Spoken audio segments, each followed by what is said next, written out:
काशी विद्या मंदिर के समस्त अभिभावकों और सभी विद्यार्थियों को मैं अमृतलाल शर्मा प्रणाम करता हूं और आप सभी की कुशलता परमपिता परमात्मा शिव बाबा से नेक चाहता हूं। अभी आप सभी जानते हैं कि चारों तरफ जो है वो एक तरह से कोरोना वायरस का ये कह सकते हैं प्यारे बच्चों और प्यारे अभिभावकों की एक अंतिम छोर की ओर बढ़ते हुए, क्योंकि अब सारी दुनिया ये जान चुकी है कोरोना वायरस क्या है। हम सभी भी इससे वाकिफ़ हैं, बच्चे से लेकर के जवान और बूढ़े तक।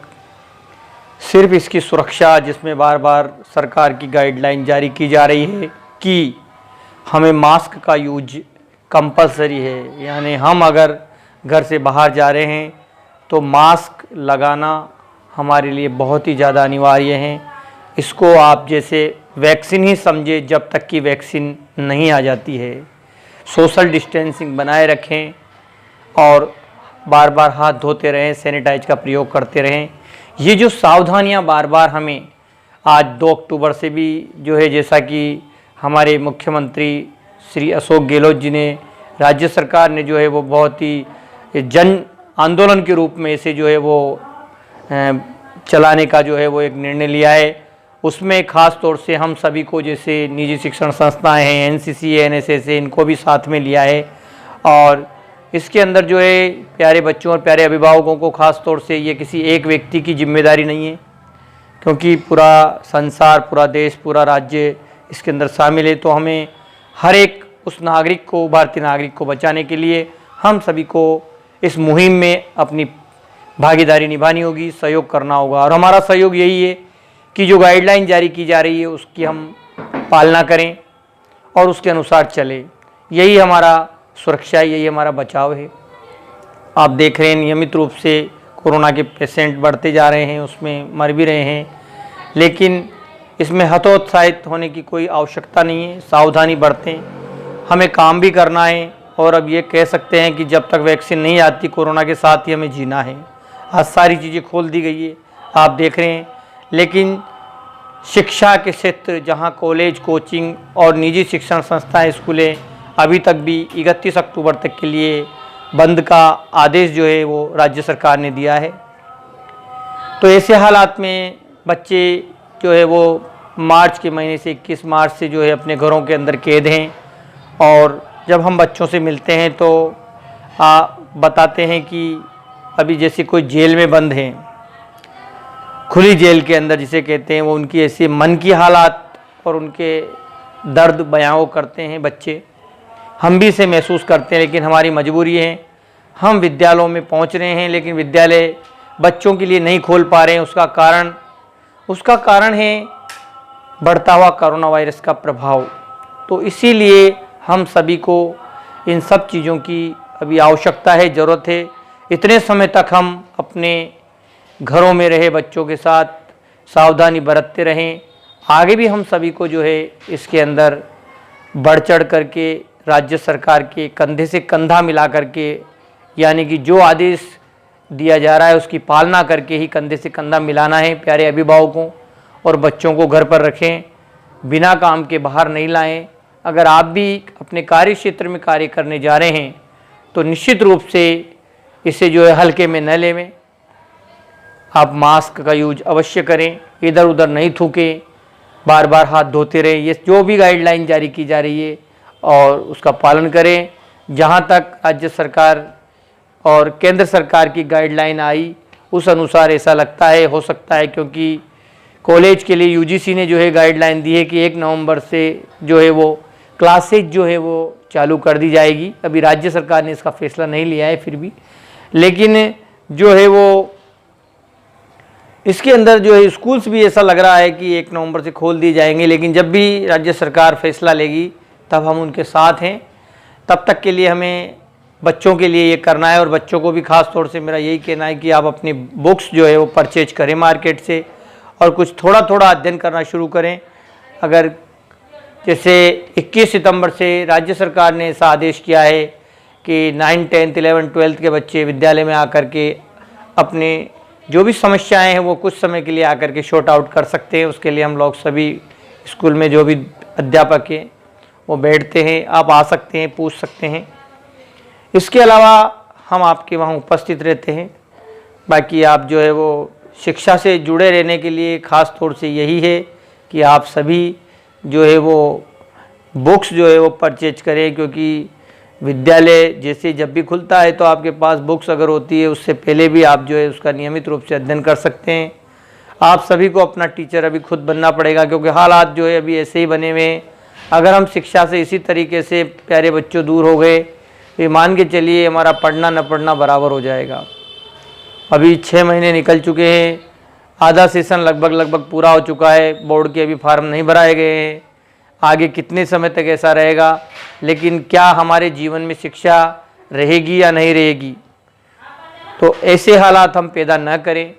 अगर हम लंबे समय तक इससे कट जाएंगे, दूर हो जाएंगे, तो निश्चित रूप से आप ये मान के चलिए कि हमें शिक्षा से जो प्यार था, शिक्षा से जो स्नेह था, वो ख़त्म होता चला जाएगा और हम शिक्षा से दूरी बढ़ जाएगी। तो इस दूरी को कम करने के लिए आप अपनी किताबों की नज़दीकियाँ बनाएं और समय समय पर जो भी वीडियो जारी किया जाता है आपके गाइडलाइन के लिए या आपको मोटिवेट करने के लिए, तो उसको देखें और कोई भी बात हो तो आप पूछ भी सकते हैं। अभी कोरोना वायरस जो है वो एक ऐसी जो है तो वायरस, लेकिन फिर भी जो है प्यारे बच्चों ये है कि हम जो है उस परमपिता परमात्मा शिव बाबा के असीम आशीर्वाद, उसकी शक्तियों से भी जो है वो अपने आप को एक सुरक्षा कवच प्रदान कर सकते हैं और उसकी शक्तियों के साथ जो है हम अपने आप को रखें। बाकी जो गाइडलाइन है उसका अनुसरण जो है वो पहले है वो करना चाहिए।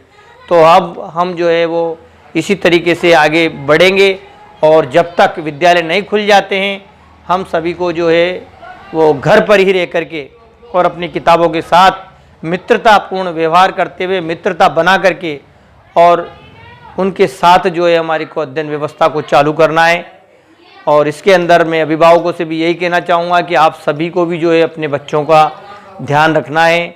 बच्चों की सुरक्षा हम सबकी जिम्मेदारी है, उनकी शिक्षा की भी हम सबकी बहुत बड़ा कर्तव्य जिम्मेदारी जिसे पूर्ण करें। अभी हम 2 मिनट के लिए एक वीडियो बनाते हैं, वीडियो जारी कर रहे हैं हम आपको। इसका इस मेडिटेशन का अभ्यास आप भी कर सकते हैं मन बुद्धि के द्वारा, कैसे हम परमात्मा से सुरक्षा कवच प्रदान कर सकते हैं। तो आइए सभी अपने मन और बुद्धि को संसार की चारों तरफ की बातों से मुक्त करें और अपना ध्यान चारों तरफ से हटाकर अपनी भ्रुकुटी में केंद्रित करें और मन में संकल्प करें, मैं एक शुद्ध पवित्र ज्योति बिंदु आत्मा दोनों नेत्रों के बीच भ्रुकुटी सिंहासन पर विराजमान हूं। मेरी लाइट की किरणें मेरे स्थित इस वायुमंडल में चारों तरफ फैल रही है और ये वायुमंडल हल्का हो गया है, लाइट स्वरूप बन गया है। महसूस करें मन में और फीलिंग करें, महसूस करें अपने अंदर मुझ आत्मा का पिता परम पिता परमात्मा शिव बाबा जो चांद सितारों की दुनिया से परे, सूक्ष्म वतन से परे परम धाम जहां से मुझे देख रहा है, महसूस करें और वो वहां से अपनी पवित्रता की लाइट की किरणें, असंख्य किरणों मुझ आत्मा पर डाल रहा है। महसूस करें ऊपर से अनेक लाइट की पवित्रता की सूक्ष्म किरणें मुझ आत्मा पर भ्रुकुटी पर पड़ रही है और मेरे अंदर वो समाहित होती जा रही है। मैं आत्मा परमपिता परमात्मा के द्वारा परमधाम से दी जा रही इन पवित्रता की असंख्य किरणों को अपने अंदर आत्मसात कर रही हूं और इन किरणों का मेरे शरीर की, मुझ आत्मा के इस शरीर सहित चारों तरफ एक ओरा सा बन गया है जो सुरक्षा कवच है। मैं आत्मा इस शरीर सहित इस पवित्रता के ओरे में सभी प्रकार के विषाणुओं, कीटाणुओं, जीवाणुओं और बीमारियों से सुरक्षित हूं। ये परमात्मा की दी हुई असंख्य किरणें मेरा सुरक्षा का एक घेरा है, भगवान का एक आशीर्वाद है जिसमें मैं आत्मा शरीर सहित सुरक्षित हूं। दिल से धन्यवाद दीजिए उस परम पिता परमात्मा शिव बाबा को जिसने मुझे ये सुरक्षा कवच प्रदान किया है। थैंक यू प्यारे शिव बाबा। ओम शांति। तो प्यारे बच्चों, इस प्रकार से आप मेडिटेशन शाम के समय 6:30 से 7:30 के बीच में जब भी मंदिरों में झालर बजती है उस समय भी आप बैठ के 5 मिनट 2 मिनट के लिए भी आप अगर समय निकालें तो ऐसे जो है परमात्मा से अपने मन और बुद्धि के तार जोड़ करके उससे असीम शक्तियां प्राप्त कर सकते हैं। ये मेडिटेशन, ये आध्यात्मिक शक्तियां हमारे को कई प्रकार की बीमारियों, कई प्रकार के कीटाणुओं, जीवाणुओं और विषाणुओं से बचा करके रखने में जो है वो सहयोग प्रदान करती है, क्योंकि हम सभी जानते हैं कि हम सभी आत्माओं का पिता वो परम पिता परमात्मा है और इस संसार को चलाने वाली वो सबसे बड़ी चैतन्य शक्ति है। तो इसी के साथ में मैं आज का ये मोटिवेशनल वीडियो जो आपके लिए भेज रहा हूँ इसका समापन करता हूँ। तब तक के लिए ओम शांति।